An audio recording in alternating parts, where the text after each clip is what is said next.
Hey, what's up, everybody? Welcome back to Wildcat MTG. I'm a glutton for punishment, and I'm going to crack some Baldur's Gate today. Actually, what I'm really testing, and I'll use the term testing loosely, but I have yet to open up a draft booster box. I've only opened up either set or collector booster boxes.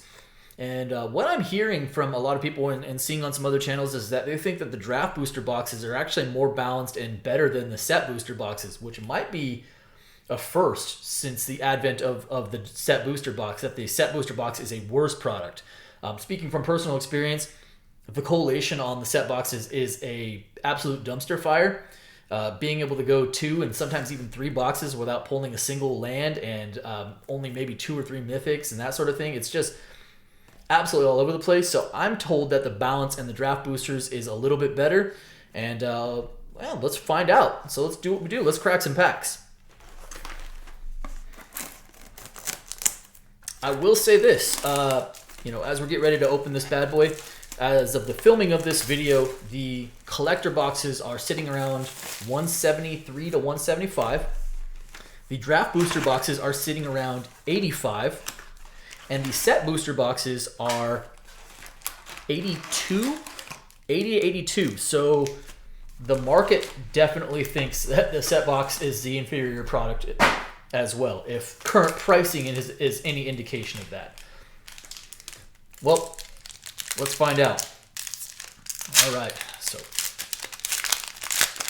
we're looking for crowd or / partner lands. We're looking for dragons. We're looking for Archimist of Ogma. We're looking for Displacer Kitties, the Murder Mittens cat. Starting off on the stars. Well, yeah, get rewarded. Foil Luxury Suite as our first pack. That is not a bad place to be. And yeah, we're super pumped about that. I can't really count that as one of the lands for the box because you typically do not count the foil slot as far as like normal collation is concerned, but I mean, I'm not going to pretend to be sad about it. I'll say it that way. Okay, heading into pack 2, we've got a Street Urchin, and Majestic Genesis as our first mythic of the box. I'm also curious to know whether, because there are more packs, 24 in the draft booster as opposed to 18 in the set booster, if it increases the mythic count. I have seen set booster boxes with as low as 3 mythics, which is kind of feels bad. But I've also seen them with up to 8, or up to 7. I don't think I've ever seen 8. But, I mean, so that's a pretty wide variance. We've got a little Gorian, the Wise Mentor, Caves of the Chaos Adventure, and Mahadi as the Emporium Master as the foil. So I think on average, what I've noticed on the set boosters is you're probably looking at about 4 mythics on average. So I'm curious to see if, because there's more packs in the draft booster, that your mythic count is a little bit higher. And nothing is going to be solved by this box opening today. One draft booster box opening isn't going to definitely tell us, hey, Storm King's Thunder, second mythic of the box, so we are at 2 already. Isn't going to definitively tell us anything, right? That's such a small sample size, it doesn't mean anything. But I mean, based on how this experience goes, I might be giving up the set boxes and the Baldur's Gate, at least for Baldur's Gate, and really focusing my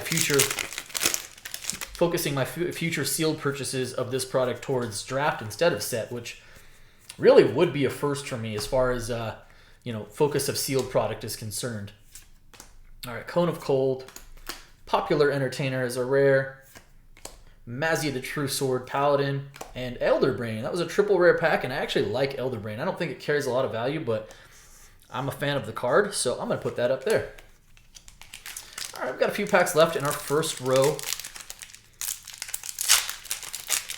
We are technically at one foil crowd land, but we actually haven't hit any of the regulars, so possibly an indication of nothing. We're gonna find out here. Candlekeep, Lozan, Dragon's Legacy, Veteran Soldier, and Altar of Baal as the rare for the pack. Anything left in there? Hey, cool. Actually, Arcane Signet as a foil uncommon is not a bad little pull right there. Just a forever useful card. So very, very nice. Looks like we've got 2 packs left in this first row. We are at 2 mythics already. As far as other like monetary hits in the set are concerned, you know, the lands are pretty much where it's at. I mentioned, you know, the Displacer Cat already. I mentioned the Archivist of Ogma. Those are probably the 2 biggest rare hits, or the biggest rare hits we can get monetarily wise from these boxes. Scalebringer, little Master Chef. There we go. First non-foil Crowdline of the box is also a luxury suite, which is pretty sweet. Yeah, but that's kind of where you're going to be making your value. Now, I will say, at $85 a box, risk level-wise, it's pretty low. You know, I mean, it doesn't take a whole lot, especially if you hit a couple of the actual dragons in there to get to above box value.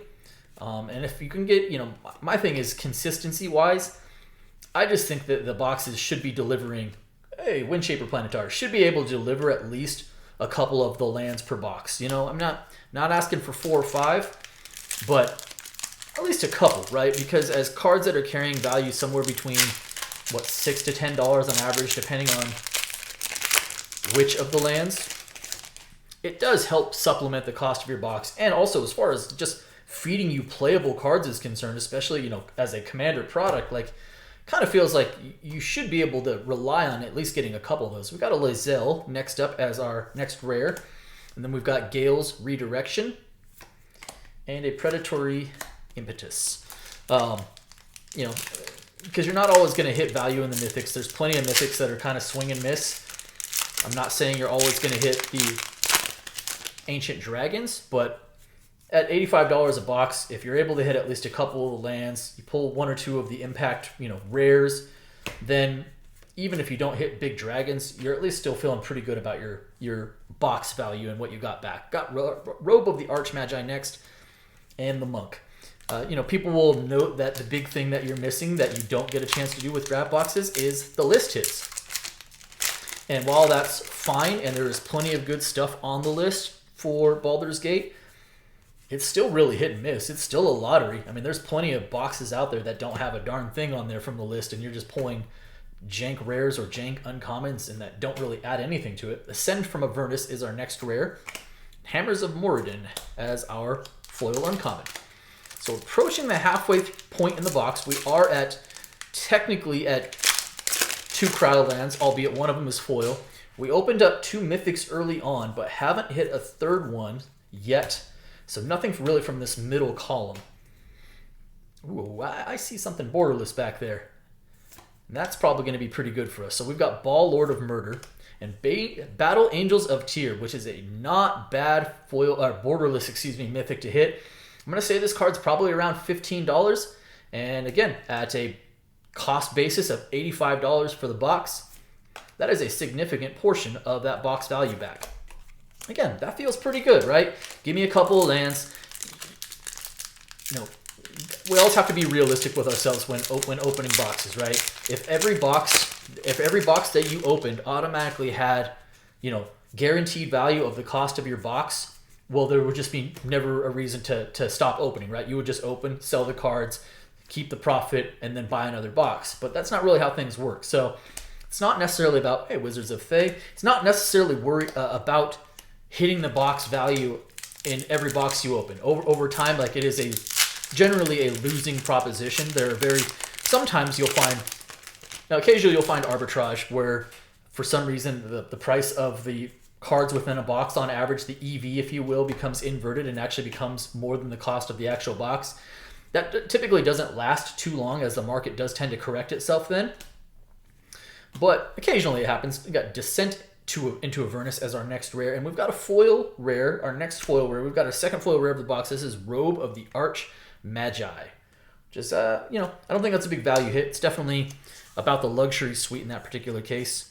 So I'm going to put that right up top right there as we move along. So, you know, again, always be realistic yourself. So, like, if you're going to make the commitment to opening boxes, it should be about the experience. And, you know, hey, if you can, I always think one of the most rewarding parts is if you're specifically looking for a particular card and you get a chance to open that, and you do, That always feels really good, but it's not always going to be, oh, I'm going to open a box and I'm instantly going to make money because the cards within it are going to be worth more than what I paid. Hey, there we go. Second, as our second last pack of the middle column here, we did get our second crowd land of the box, and that is Bountiful Promenade.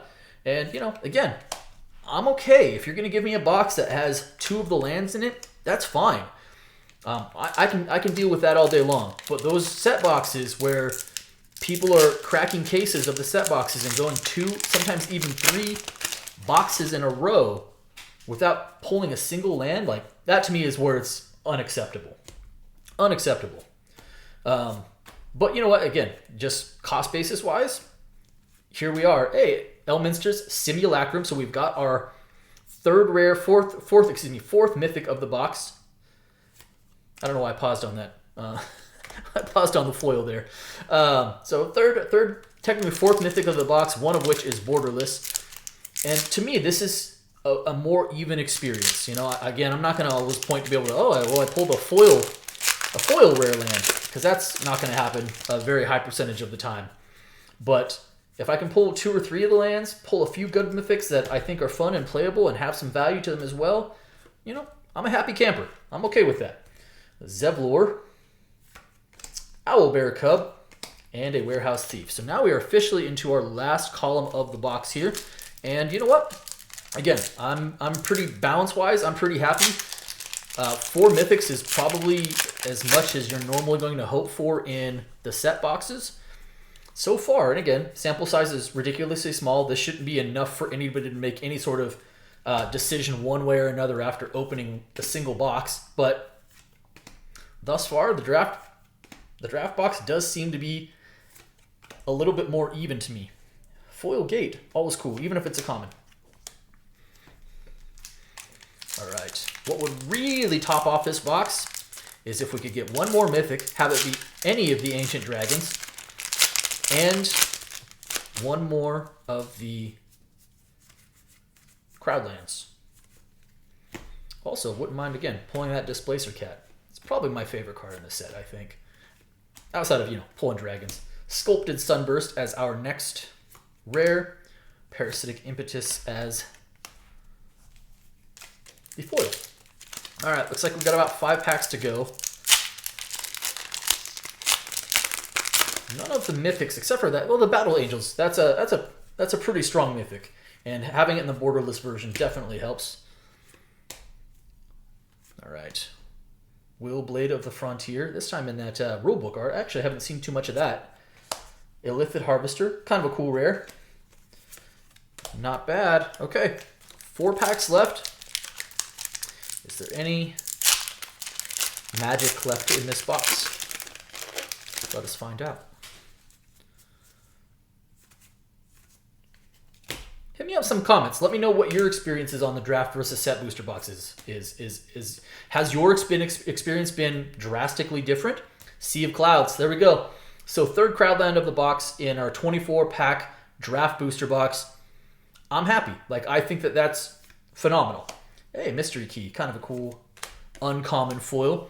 I mean, technically 4 Crowdlands, again, one of which is foil, so I don't really count that as far as normal distribution is concerned, but I'm fine. If these are $5 to $7 or $8 cards, and there's 3 of them, but they're playable lands that I can really use to build out my commander decks, I'm not unhappy about that as a box opening experience. I'm completely cool with that. Even if I still don't get, $85 in total value out of it, just giving me 3 of the, there we go. Ancient Brass Dragon. And now I feel like we're almost in a net positive, because with the Battle Angels of Tyr, probably $15, the Ancient Brass Dragon, which is the the Black Elder Dragon, which is probably like a $17 or $18 card.